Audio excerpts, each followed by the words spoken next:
نوح علیہ الصلوۃ والسلام کے 4 بیٹے تھے. ان 4 بیٹوں میں سے 3 بیٹے مسلمان ہوئے, ایک بیٹا مسلمان نہیں ہوا, جسے کنعان کے نام سے جانا جاتا ہے. نوح علیہ السلام نے اس کو دیکھا. ظاہر سی بات ہے جو ایمان والے تھے انہی کو کشتی میں سوار کرنا تھا. نوح علیہ الصلوۃ والسلام نے اپنے بیٹے کو دیکھا.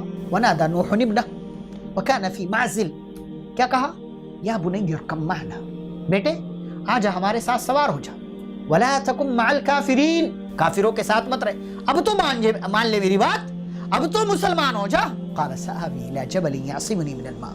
کہنے لگا پہاڑ دیکھ رہے ہیں, پہاڑ پر چڑھ جاؤں گا, یہ پہاڑ مجھے پانی سے بچا لے گا. نوح علیہ السلام نے کہا یہ کسی انسان کی طرف سے نہیں آیا. لا عاصم اليوم من امر اللہ, یہ اللہ کا حکم ہے, یہ اللہ کا عذاب ہے, اور اللہ کے عذاب سے کوئی بچنے والا نہیں. الا من رحم, اس کو اللہ بچا لے وہی بچے گا. وحال بینہم الموج. باپ اور بیٹے کی گفتگو چل رہی تھی.